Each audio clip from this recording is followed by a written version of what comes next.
राम राम भाई सारे साथियों ने अपना जो दिल्ली पहलवाना का धरना चल रहा है उस धरना के बारे में रात को प्रधान जी के पास पुलिस आई थी और उसमें क्या कुछ रहा प्रधान जी आपको बताएंगे। ये अपने वो प्रधान जी हैं जो 217 गांव की पंचायत हुई थी और उस पंचायत को सफल करने का श्रेय इन्हीं को जाता है।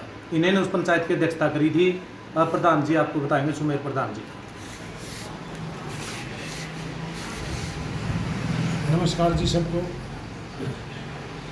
मामला ऐसे था जी, रात को 3 बजे के करीब पुलिस अपने घर पर पहुंची थी और जब पता किया भी किस तरह से खड़े होकर के सामने 2-3 गाड़ी पुलिस की थी, कई पुलिस के आदमी थे कि भाई ये किस लिए आए हो। उन्होंने बताया कि आप लोग दिल्ली जंतर मंतर पर जाने की संभावना है, आपके प्रधान हुए, इसलिए हम आपको रोकने के लिए आए हैं ताकि आप दिल्ली ना पहुँचें। सिविल में भी थे, सिविल ड्रेस में भी थे, वर्दी में भी थे। तो हमने उनको बताया कि ये तो आपका तरीका गलत है। पहली बात तो आप टाइम गलत पाए रात को। दूसरी बात, हमने कोई कसूर नहीं कर रखा। लोकतंत्र है देश में, लोकतांत्रिक व्यवस्था में सबको अधिकार है कि वो कहीं भी अपना जलसा जुलूस करें, प्रदर्शन करें शांतिपूर्ण ढंग से। हम कोई उग्रवाद फैला रहे नहीं, कोई हिस्सा कर रहे नहीं। लेकिन वो नहीं माने। उन्होंने एक ही बात कही कि डीएसपी साहब का आदेश है, डीएसपी साहब के पास ऊपर से आदेश है कि हम तो ऊपर के आदेश पर आए हैं और हम आपको दिल्ली नहीं जाने देंगे जंतर मंतर पर। और उन्होंने चारों तरफ से मकान को घेर के डिटेन करके मेरे को वहाँ बैठा लिया और वो मेरे ख्याल तो अब तक भी गांव से गए नहीं हैं। करीब 2 बजे तक तो लम्बा कर दूँगा सुरेश फ्रंट तो वो 2:30 बजे के करीब मकान के पास से थोड़ा कहीं आसपास गए। गांव में कोई बस स्टैंड पर खड़े हैं, कोई आसपास है, आप भी निगरानी में है। जबकि हमारे ऊपर ना कोई केस मुकदमा है, ना हमने कोई किसी तरह का कसूर कर रखा है कानूनी तौर पर, और ना कोई ऐसा पूर्व नोटिस दिया गया, ना उनके पास कोई गिरफ्तारी वारंट था। सारा उनका जो कार्रवाई थी वो इलीगल थी, गैर कानूनी थी। और इस तरह की जो हरकतें हैं मोदी सरकार जो करवा रही है, ये एकदम से बहुत घोर तानाशाही है। इसने जो इमरजेंसी 1975 में भारतवर्ष में लगी थी, इंदिरा सरकार ने लगाई थी, उसकी याद को ताज़ा कर दिया है और देश में अघोषित इमरजेंसी लग चुकी है। किसी को भी, अब हमारी बहन बेटियां वहाँ दिल्ली जंतर मंतर पर बैठी हुई लंबे टाइम से और उनकी इज्जत का सवाल है, उस पर हम खापों की पंचायत में गए थे। हमारा लोकतांत्रिक अधिकार है, अपनी बेटियों की इज्जत की सुरक्षा करना हमारा अपना अधिकार है, हमारा कर्तव्य भी है। उससे यदि हमें घर बैठे ही पुलिस रोकेगी, चारों तरफ से हमारे मकानों को घेर लिया जाएगा, तो लोकतंत्र तो दूर, ये तो एक आम समाज में रहने लायक की व्यवस्था नहीं है। तो मोदी सरकार हदें पार कर चुकी है, हम इसकी घोर निंदा करते हैं और ये बहुत ही तानाशाहीपूर्ण और बड़ा गलत कदम था। हमारे को खाम में परेशान किया गया, परिवार को परेशान किया।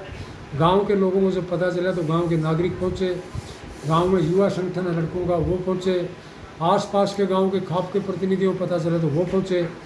यहाँ सैकड़ों लोगों को परेशानी खाम पुलिस ने दी और कई घंटे तक यहाँ मकान को घेरे रखा।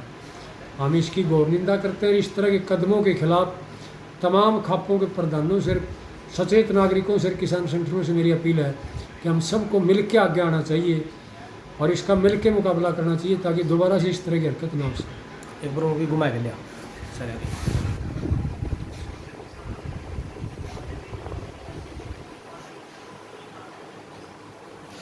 भाई फिर अपने संगठन के साथियों के पास सूचना पहुंची, 2-3 साथियों के पास है, बात हुई। फिर हम यहाँ पर आए।